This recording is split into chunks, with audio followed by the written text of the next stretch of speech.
पवित्र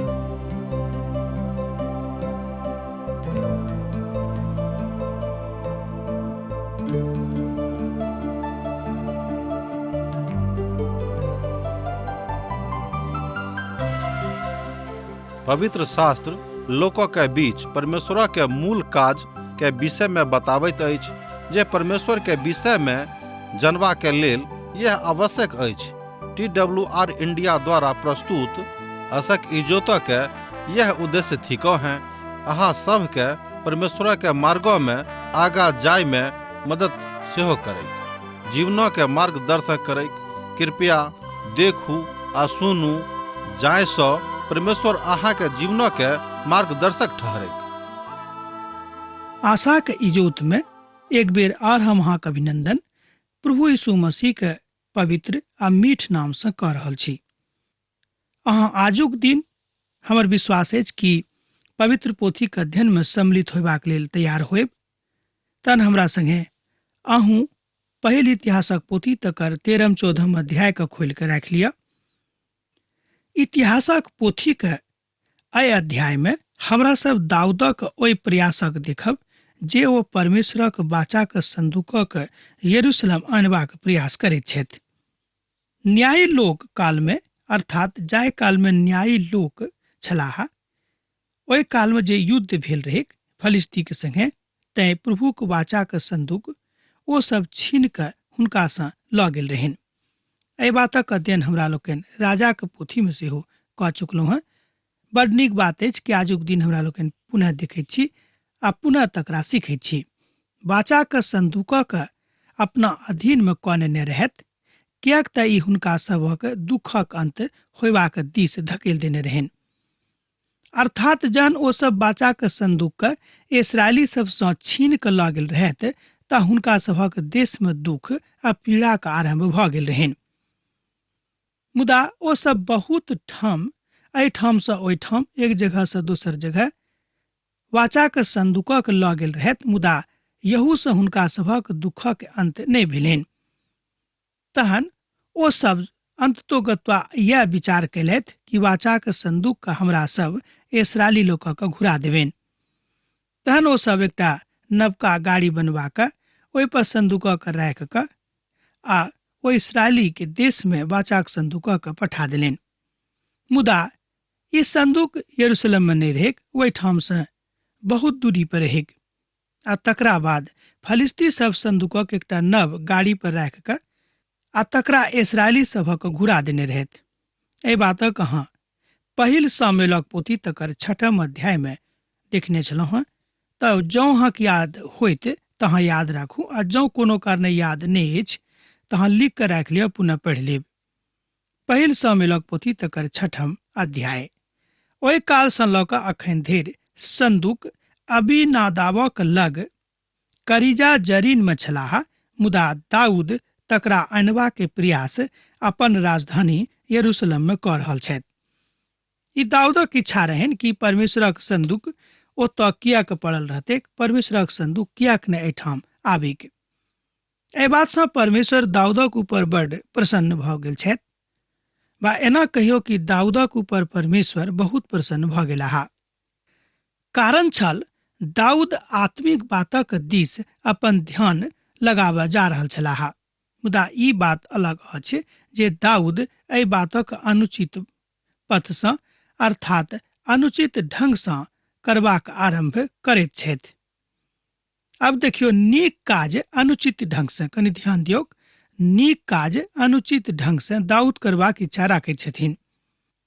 आ दाऊद सहस्त्रपति के शतपति आ समस्त प्रधान सँ सम्मति लेलखिन। एहि बातक अहाँ पहिल इतिहासक पोथी तकर 13 अध्याय आ तकर 1 पद में देख सकैत छी। अब दाऊद इस्राएलक नव राजा के रूप में प्रतिष्ठित भेल छथि। जेना ओ गद्दी पर अयलाह, ओ बहुत योजना के बनौलथि। हुनक दर्शन महान रहन आ ओ वाचा के संदूकक यरूशलेम में अनबा के प्रयास करैत छथि। हमर भाई बहन, हमरो सभक दर्शन महान रहबाक चाही कि हमरा सब केकरो हानि नहीं पहुँचेबनि। हमरा सब प्रभु यीशु मसीह के भक्त छी, तै हमरा सब अपन भाई बंधु के लेल अपन पड़ोसीक लेल, अपन गामक लेल, अपन देशक लेल हृदय से प्रार्थना करब, हे प्रभु हमर गाम का, हमर देश का, हमर भाई बंधु का प्रभु अहाँ अपन शांति से परिपूरित कऽ दियौन। यह कारण रहे कि दाऊद अपन प्रधान, सहस्रपति आ शतपति के जोर कैलथि आ हुनका से सम्मति लेलखिन। एहि बात से प्रभु सेहो बड़ प्रसन्न भेलाह कि दाऊदक परमेश्वर याद रहन आ प्रभुक वाचाक संदूक के ओ यरूशलेम आने की इच्छा राखैत रहथिन। मुदा हमर मत अछि जे दाऊद एहि संदर्भ में सबसँ मत लऽ कऽ आ आमंत्रण कऽ कऽ बड़ बड़का गलती कऽ देने रहथि। आ परमेश्वर हुनका अगुवाई के आमंत्रण दऽ रहल छलाह तहन हुनका और दोसर गोटे से एहि बातक लेल आमंत्रण वा मंत्रणा करबाक कोनो आवश्यकता नहि रहनि। मुदा जहन सोझा सोझी परमेश्वर दाऊदक संगे कथा कऽ रहल छलाह तहन हुनका ई करबाक चाही जे अपन लोकक बजा के नहि, मुदा सोझा सोझी जे प्रभुक आज्ञा छनि तकरा ऊपर ओ विचार कऽ कऽ प्रभुक वाचाक संदूक के ओहिठाम लऽ अनेक। मुदा ओ सहस्त्रपति आ शतपति आर लोगक बजा कऽ हुनका से मंत्रणा कैलथि आ तकरा बाद परमेश्वरक वाचाक संदूक ओहिठाम से आनय के योजना बनौलखिन। ई आदमी के सलाह छल, कोनो परमेश्वरक सलाह नहि। तहन आदमी के सलाह लेबाक आवश्यकता ओतऽ नहि रहेक। आजुक कलीसिया में एहि बातक बड़ अभाव हमरा लोकनि देखैत छी जे लोक प्रभु के छोड़ि कऽ आ जे लोक कलीसिया के छथि हुनक मंत्रणा के बेसी मानैत छथिन। हमर भाई बहिन, परमेश्वरक वचन की कहैत अछि तकरा छोड़ि कऽ जँ अहाँ अनेरे एम्हर ओम्हर के सलाह लैत छी बा अनर्गल लोकक बातक मानैत छी, तकर मतलब इएह भेलै कि अहाँ परमेश्वरक दोसर हिसाब से हुनक बेइज्जती कऽ देलियनि। हमर भाई बहिन, ई कतेक खराब बात अछि, कनिक ध्यान दऽ कऽ देखियौक आ सुनियौक। अहाँ पवित्र पोथीक वचनक ऊपर विश्वास नहि कऽ कऽ मुदा मनुखक ऊपर विश्वास केलहुँ हैं। केओ मनुख कियाक नहि रहैक, ओ परमेश्वर से कहियो बेसी बुद्धियार नहि भऽ सकैत छथि, नहि विद्वान भऽ सकैत छथि आ नहि शक्तिमान भऽ सकैत छथि। आ बहुत बेर हुनक मंत्रणा प्रभु यीशु के हृदय में चोट पहुँचाबैत अछि। एहि बातक हमरा लोकनि आजुक कलीसिया में देखैत छी। ई बड़ पैघ गलती दाऊद से भऽ गेल रहनि। जहन ओ एहि बातक एहि रीति से बताबैत छथि, ओ स्वयं के एहि रीति से तकलीफ में आनि कऽ धकेल देलखिन। अहाँ एहि बातक एहिठाम बाजि सकैत छी।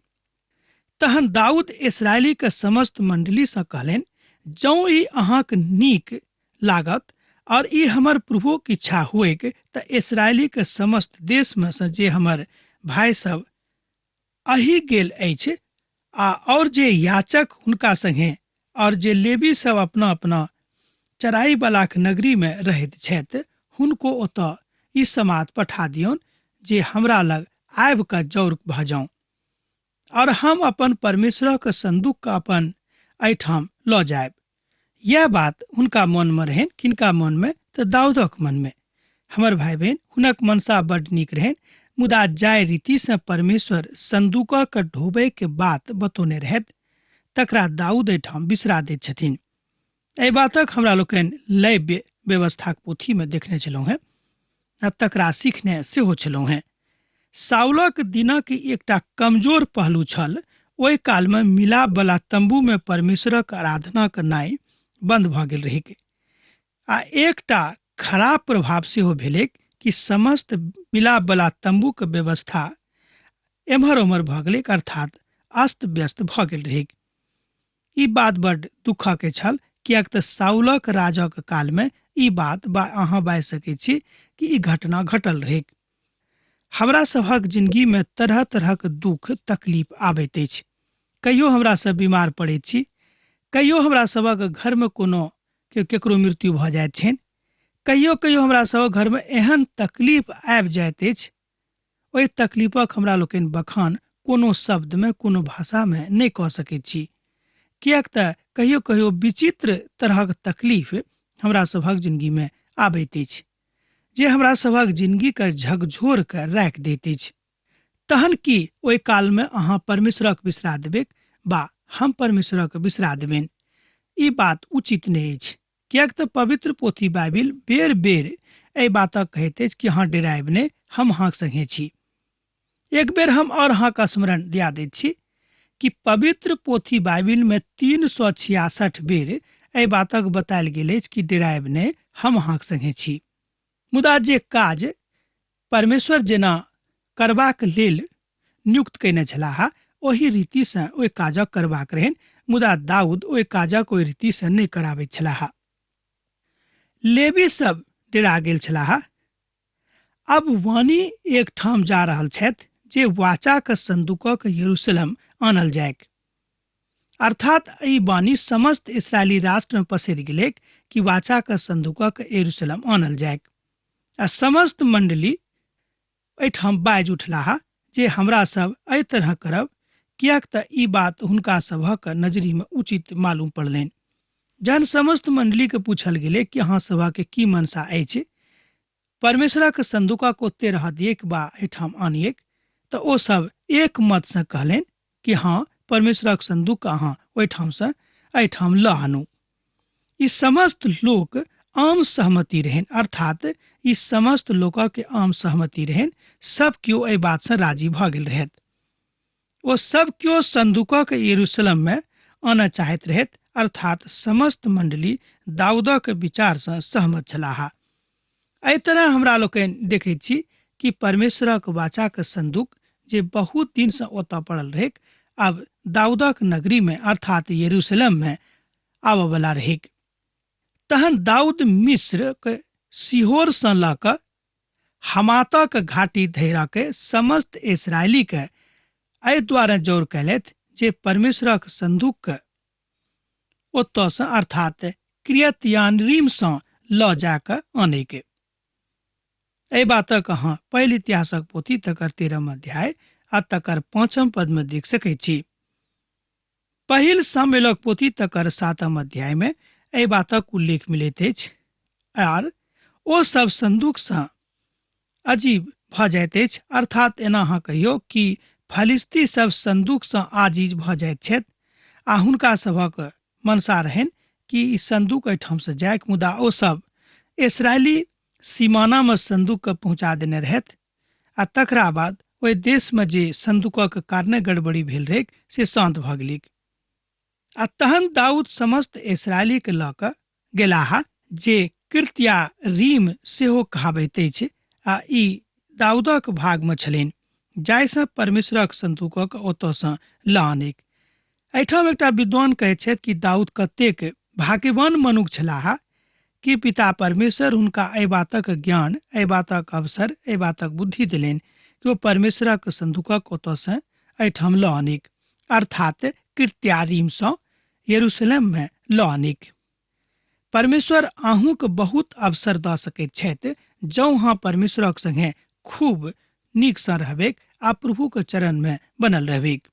ओ तऽ एहिठाम हमरा लोकनि देखैत छी कि विभाजनक दिस सेहो ई बात इशारा करैत अछि, मुदा हुनका काल में विभाजन नहि भेल रहनि, अर्थात देशक विभाजनसँ हमर अर्थ अछि तहन इशारा भऽ रहल अछि कि विभाजन भऽ जेतैक। एहिठाम पहिल इतिहासक पोथी तकर 13 अध्याय आ तकर 6 पदक जँ अहाँ देखबै तऽ पायब। ई बात तऽ बड़ सत्य अछि जे परमेश्वर संदूक में नहि रहैत अछि। कनि ध्यान दियौ, ई बात तऽ बड़ सत्य अछि जे परमेश्वर संदूक में कहियो नहि रहैत छथि, मुदा ओहि स्थानक बनायल गेल रहै जतऽ परमेश्वर इस्राएली सबसँ मिलैत छलाह। हुनक उपस्थिति ओहिठाम रहनि आ ओ सभक बड़ पैघ गलती भऽ गेलनि, अर्थात इस्राएली सबसँ बड़ पैघ गलती भऽ गेलनि कि गलत रीति से उचित काजक ओ सब करबाक लेल तैयार भऽ गेलाह, अर्थात एहि नीक काजक गलत रीति सँ ओ करब छलाह। ई बात तऽ उचित छल जे संदूकक यरूशलेम आनल जायक, मुदा जाहि रीति सँ ओ सब आनबाक लेल तैयार भऽ रहल छलाह, अर्थात तैयारी कऽ रहल रहथि, ओ उचित नहि रहैक। एहिठाम हमरा लोकनि देखैत छी कि परमेश्वर संदूक में कहियो विराजमान नहि रहैत छथिन, मुदा संदूक के एहि द्वारे बनावल गेल रहै कि ओही ठाम आबि कऽ, ओही स्थान पर आबि कऽ पिता परमेश्वर अपन लोक सँ कथा करैत रहथि। यह बात भेलै कि एकटा पवित्र स्थान बनावल गेलै प्रभु के इच्छा से जतऽ आबि कऽ पिता परमेश्वर अपन लोक से कथा करैत रहथिन। हमरो सभक एहिठाम संकेत मिलैत अछि कि हमरा सभक जिंदगी में सेहो एही तरह के परम पवित्र स्थान रहे के जतऽ हमरा सब प्रभु से मिल सकी। ई बात मानल जाइत रहे ओ उचित नहीं छल, मुदा ओ कोनो रीति से संदूकक आनल जेबाक एहि बातक लेल परमेश्वर हुनका सिखा चुकल रहथि। पद 13 आ पद 14 में ई बात स्पष्ट भ जाइत अछि जे संदूक अखन यरूशलेम में आनल जेतैक आ दाऊदक अपन मनक और कोनो दोसर काज में ने लगौताहा। तहन दाऊद संदूकक अपन नगरी दाऊदपुर में ने आनलथि, मुदा अबोदोसेम नामक गत्तीक ओतऽ ल गेलाहा। एहिठाम हमरा लोकनि देखै छी 13 अध्याय के 13 पद में कि दाऊदक मन कनिक एम्हर उम्हर भेलनि आ यरूशलेम संदूक ने आनि कऽ कतौ दोसर ठाम अर्थात गत्तीक ओतऽ ल गेलाहा। एहि बातक अहाँ 13 पद में देख सकैत छी। एहि तरह परमेश्वरक काज जे गलत तरीका से करऽ वाला छलाह, परमेश्वर हुनक मनक बदलि देलखिन आ ओ काज नहीं भ सकलिक। एहिठाम हमरा लोकनि सीख सकैत छी कि जे प्रभुक इच्छा नहीं अछि आ जँ हमरा सब जबरदस्ती ओहि बातक ओहि इच्छा के प्रभुक इच्छा बनेबा के कोशिश करबै तऽ हमरा सब सफल नहीं होइबै। आ परमेश्वरक संदूक ओबे दोमोक ओतऽ हुनक घरानाक लग में 3 मास धरि रहि गेलिक और प्रभु ओबे दोमोक और हुनक घराना पर और जे किछ छल आशीष दिलनि। एहिठाम हमरा लोकनि देखै छी कि प्रभु परमेश्वरक संदूक जहन ओबे देमोक ओतऽ 3 मास धरि रहि गेलिक तऽ प्रभु हुनक घराना के आर जतेक बात हुनका लग रहनि ओहि सब बातक ऊपर अपन आशीषक बरखा कऽ देलखिन। हमरो सभक ऊपर प्रभु आशीषक बरखा कऽ सकैत छथि जँ हमरा सब प्रभुक संगे रहबै।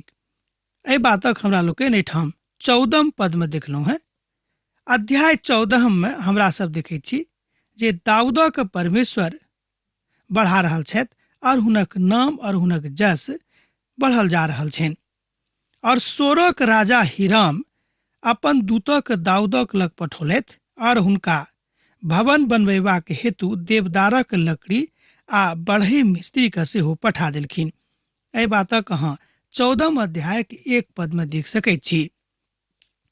अर्थात वो हुनक मीत बनि गेलाह आर परमेश्वरक भवनक बनेबाक तैयारी के लेल वो स्वयं के सम्मिलित करैत छथि आ अपना एहिठाम से देवदारक लकड़ी आर मिस्त्री जे बड़ कुशल कारीगर सब छलाह ओहि संगे ओतऽ से अर्थात अपना देश से दाऊदक एहिठाम पठा देलनि। दाऊद और हिराम बड़ प्रगाढ़ मित्र छलाह, अर्थात एहि दोनों के मित्रता बड़ प्रसिद्ध छनि। एहि बातक बतायल जा चुकल अछि जे दाऊद और हिराम बड़ प्रगाढ़ मित्र छलाह आ एहिठाम राजा के आरंभ में हिराम दाऊदक राज प्रासाद और निर्माण में मदद करबाक लेल ठाढ़ होइत छथि, किएक तऽ दाऊदक अपन राज प्रासाद सेहो बनबेबाक छनि आ प्रभुक मंदिर सेहो बनबेबाक छनि। तैं हुनक मित्र हिराम जे स्वयं राजा छलाह वो हुनका कहलनि कि हमरा सँ जतेक होइत हम अहाँक मदद करब, किएक तऽ अहाँ हमर मित्र थिकौ हैं। एहिठाम एकटा बात हिरामक जिंदगी से हमरा लोकनि सीख सकैत छी कि हुनका मन में रहनि कि हम लोकक मदद करियनि, अपन मित्रक मदद करियनि, कि हमरा सब अपन अपन मित्रक मदद अपन अपन दोस्तक मदद करैत छी जहन ओ तकलीफ में रहैत छथि। हमर मित्रवर आजुक दिन में ई बात हमरा लोकनि होइत बड़ कम देखैत छी, मुदा बहुत केओ छथि जे एहि बातक अपना जिंदगी में करैत छथिन। आ दाऊदक एहि बातक निश्चय भऽ गेलनि जे प्रभु हुनका इस्राएलक राजाक रूप में निश्चित कऽ देने छथि, किएक तऽ हुनक प्रजा इस्राएलक निमित्त हुनक राज बहुत बढ़ि गेल रहैक।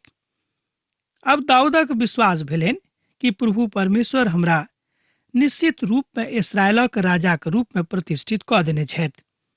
हमर श्रोता मित्र, जहन अहूँ के बातक प्रतिष्ठा भेट जायत, विश्वास भऽ जायत कि प्रभु हमर उद्धार कऽ देने छथि, अर्थात प्रभु यीशु मसीह के कारणे हमर उद्धार भऽ गेल अछि, तऽ अहूँ प्रभुक राजक बढ़ोतरीके लेल स्वयं के आगाँ बढ़ा सकैत छी। आ यरूशलेममे दाऊद और विवाह कऽ लेलथि आ ओहि स्त्री सबसँ हुनका और बेटा बेटी भेलनि। एहिठाम एहि बातक हमरा लोकनि दोसर आ तेसर पदमे देखैत छी कि दाऊदक विवाह भेलनि, अर्थात ओ और विवाह कयलथि आ हुनका नवको पत्नी सबसँ धियापुता भेलनि। हमर भाई बहिन, परिवारके बढ़ौनाइ कोनो अनुचित गप नहि थिक, मुदा ई बात आवश्यक थिक कि जे काज अहाँ कऽ रहल छी ओ प्रभुक इच्छाके अनुसार, परमेश्वरक इच्छा अनुसार भऽ रहल अछि वा अहाँ अपने इच्छाके अनुसार कऽ रहलहुँ हँ। अब अहाँ पूछ सकैत छी जे ई की परमेश्वरक इच्छा रहनि जे दाऊद और बहुत बेसी स्त्री सबसँ विवाह कऽ लेक? हाँ, प्रभु की इच्छा तऽ आवश्यक रहनि जे दाऊदक संतान बढ़ेक, मुदा प्रभु दाऊदक बहुत और विवाह करबाक आदेश नहि देने रहथि। इहो बात सत्यक अछि। ई तऽ इतिहासक रिकॉर्ड अछि, तैं हम अहाँके बता रहल छी, मुदा ई तऽ मुक्त बात नहि थिक। मुदा दाऊदक बैठैत देखबाक इच्छा तऽ प्रभुके आवश्यक रहनि को राजगद्दी पर बैठेक, आ ई इच्छा प्रभु सेहो हुनका जिंदगीमे पूरा कऽ देलनि। 9 पदसँ लऽ कऽ 12 पद धरि एहिठाम दाऊदक महान जिंदगीके गाथाके देखायल गेल अछि, किएक तऽ एहिसँ पूर्व जतेक लोग ओतऽ रहल छलाह ओ सब विजय खूब नीक जकाँ नहि भेल रहथि, मुदा दाऊद अपन सबटा काजमे प्रतिष्ठा पयलाके बाद विजयी भऽ रहल छथि। अर्थात अहाँ बाजि सकैत छी कि दाऊदक कालमे इस्राएली राज्य खूब नीक रीतिसँ आगाँ बढ़ैत रहै, किएक तऽ ई बात एहिसँ पहिने कहियो एतेक नीक रीतिसँ नहि भेल रहै। कहियो फलिस्तीक ऊपर एहि तरहक विजय इस्राएली सब प्राप्त नहि केने रहथि, आ ई इस्राएलक लेल दाऊदक महान राजा बनि गेलाह। आजुक दिनमे दाऊदक विषयमे लोग बताबैत छथि कि ओ इस्राएलक सबसँ महान राजा रहथि।